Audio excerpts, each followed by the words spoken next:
حضرت ابو ذر غفاری کا قبول اسلام کا واقعہ۔ حضرت ابو ذر غفاری رضی اللہ تعالیٰ عنہ مشہور صحابی ہیں جو بعد میں بڑے زاہدوں اور بڑے علماء میں سے ہوئے۔ حضرت علی رضی اللہ تعالیٰ عنہ کا ارشاد ہے کہ ابو ذر رضی اللہ تعالیٰ عنہ ایسے علم کو حاصل کیے ہوئے ہیں جس سے لوگ عاجز ہیں، مگر انہوں نے اس کو محفوظ کر رکھا ہے۔ جب ان کو حضور اقدس صلی اللہ علیہ وآلہ وسلم کی نبوت کی پہلی خبر پہنچی، انہوں نے اپنے بھائی کو حالات کی تحقیق کے لیے مکہ بھیجا کہ جو شخص یہ دعویٰ کرتا ہے کہ میرے پاس وحی آتی ہے اور آسمان کی خبریں آتی ہیں، اس کے حالات معلوم کریں اور اس کے کلام کو غور سے سنیں۔ وہ مکہ مکرمہ آئے اور حالات معلوم کرنے کے بعد اپنے بھائی سے جا کر کہا کہ میں نے ان کو اچھی عادت اور عمدہ اخلاق کا حکم کرتے دیکھا ہے، اور میں نے ان سے ایک ایسا کام سنا جو نہ شعر ہے نہ کہانوں کا کلام ہے۔ حضرت ابو ذر غفاری رضی اللہ تعالیٰ عنہ کے اپنے بھائی کی بات سن کر تسلی نہ ہوئی تو خود سامان سفر باندھا اور مکہ پہنچے اور سیدھے مسجد حرام میں گئے۔ حضور صلی اللہ علیہ وآلہ وسلم کو پہچانتے نہیں تھے اور کسی سے پوچھنا مصالحت کے خلاف سمجھا۔ شام تک اسی حالت میں رہے۔ حضرت علی رضی اللہ تعالیٰ عنہ نے دیکھا کہ ایک پردیسی مسافر ہے۔ مسافروں کی، غریبوں کی، پردیسیوں کی خبر گیری، ان کی ضرورتوں کو پورا کرنا ان حضرات کی چھٹی میں پڑا ہوا تھا، اسی لیے ان کو اپنے گھر لے آئے، میزبانی فرمائی، لیکن ان سے پوچھنے کی کچھ ضرورت نہ سمجھی کہ کون ہو اور کہاں سے آئے ہو۔ مسافر نے بھی کچھ ظاہر نہ کیا۔ صبح کو پھر مسجد آ گئے۔ دن بھر اسی حال میں گزارا کہ خود پتہ نہ چلا اور دریافت کسی سے کیا نہیں۔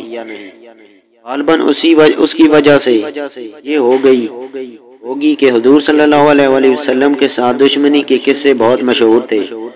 آپ صلی اللہ علیہ وآلہ وسلم اور آپ کے ملنے والوں کو ہر طرح کی تکلیفیں دی جاتی تھی۔ دوسرے دن شام کو بھی حضرت علی رضی اللہ تعالیٰ عنہ کو خیال ہوا کہ پردیسی مسافر ہیں، بظاہر جس غرض کے لیے آیا ہے وہ پوری نہیں ہوئی، اسی لیے پھر گھر لے گئے اور رات کو کھلایا اور پھر سلا دیا، مگر پوچھنے کی اس رات کو نوبت نہ آئی۔ تیسری رات کو پھر یہی صورت ہوئی تو حضرت علی رضی اللہ تعالیٰ عنہ نے دریافت کیا، فرمایا کہ تم کس کام سے آئے ہو، کیا غرض ہے؟ تو حضرت ابو ذر رضی اللہ تعالیٰ عنہ نے پہلے ان کو قسم اور عہد و پیمان دیے اس بات کے کہ وہ صحیح بتائیں، اس کے بعد اپنی غرض بتلائی۔ حضرت علی رضی اللہ تعالیٰ عنہ نے فرمایا کہ وہ اللہ کے رسول ہیں اور صبح کو جب میں جاؤں تم بھی میرے ساتھ چلنا، میں وہاں تک پہنچا دوں گا، لیکن مخالفت کا زور ہے، اس لیے راستے میں اگر مجھے کوئی شخص ایسا ملا جس سے میرے ساتھ چلنے کی وجہ سے تم پر کوئی اندیشہ ہو تو میں یا اپنا جوتا درست کرنے لگوں گا، تم سیدھے چلے جانا جس کی وجہ سے تمہارا میرے ساتھ ہونا معلوم نہ ہو۔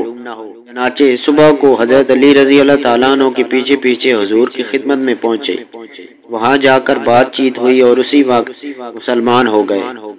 حضور اقدس صلی اللہ علیہ وآلہ وسلم نے ان کی تخلیف کے خیال سے فرمایا کہ اپنے اسلام کو ابھی ظاہر نہ کرنا، چپکے سے اپنی قوم میں چلے جاؤ، جب ہمارا غلبہ ہو جائے اس وقت چلے آنا۔ انہوں نے عرض کیا، یا رسول اللہ صلی اللہ علیہ وآلہ وسلم، اس ذات کی قسم جس کے قبضے میں میری جان ہے، اس کلمہ توحید کو ان بے ایمانوں کے بھی چلا کے پڑھوں گا۔ چنانچہ اسی وقت مسجد حرام میں تشریف لے گئے اور بلند آواز میں کلمہ بلند کیا۔ ان کی اس آواز کو سن کر چاروں طرف سے لوگ اٹھے اور اس قدر مارا کہ آپ مرنے کے قریب ہو گئے۔ حضور صلی اللہ علیہ وآلہ وسلم کی چچا حضرت عباس رضی اللہ تعالیٰ عنہ جو اس وقت تک مسلمان بھی نہیں ہوئے تھے، ان کے اوپر بچانے کے لیے لیٹ گئے اور لوگوں سے کہا کہ کیا ظلم کرتے ہو، یہ شخص قبیلہ غفار کا ہے اور یہ قبیلہ ملک شام کے راستے میں پڑتا ہے، تمہاری تجارت وغیرہ سب ملک شام کے ساتھ ہے، اگر یہ مر گیا تو شام کے لوگوں کا آنا جانا بند ہو جائے گا۔ اس پر ان لوگوں کو بھی خیال ہوا کہ ملک شام سے ساری ضرورتیں پوری ہوتی ہیں، وہاں کا راستہ بند ہو جانا مصیبت ہے، اسی لیے ان کو چھوڑ دیا۔ دوسرے دن پھر اسی طرح انہوں نے جا کر بلند آواز میں کلمہ پڑھا اور لوگ اس کلمے کو سننے کی تاب نہ لا سکے، اسی لیے ان پر ٹوٹ پڑے۔ دوسرے دن پھر حضرت عباس رضی اللہ تعالیٰ عنہ نے اسی طرح ان کو سمجھا کر ہٹایا کہ تمہاری تجارت کا راستہ بند ہو جائے گا۔ دوستو، یہ تھا حضرت ابو ذر غفاری رضی اللہ تعالیٰ عنہ کے اسلام قبول کرنے کا واقعہ۔ حاصل، حضور صلی اللہ علیہ وآلہ وسلم کے ارشاد کے باوجود اپنے اسلام کو چھپاؤ، ان کے اندر دین اسلام کا یہ جذبہ اور یہ غلبہ تھا کہ جب یہ دین حق ہے تو کسی کے باپ کا کیا جاتا ہے، اس سے ڈر کر چھپایا جائے۔ اور حضور صلی اللہ علیہ وآلہ وسلم کا منع فرمانا شفقت کی وجہ سے تھا کہ کہیں آپ کو کسی قسم کی تکلیف کا سامنا نہ کرنا پڑے، ورنہ حضور صلی اللہ علیہ وآلہ وسلم کے خلاف جانا صحابہ رضی اللہ تعالیٰ عنہ کی یہ مجال ہی نہ تھی، کیونکہ حضور اقدس صلی اللہ علیہ وآلہ وسلم خود ہی اسلام پھیلانے میں ہر قسم کی تکلیفیں برداشت فرما رہے تھے۔ اسی لیے حضرت ابو ذر غفاری رضی اللہ تعالیٰ عنہ نے سہولت پر عمل کی بجائے حضور صلی اللہ علیہ وآلہ وسلم کے اتباع کو ترجیح دی۔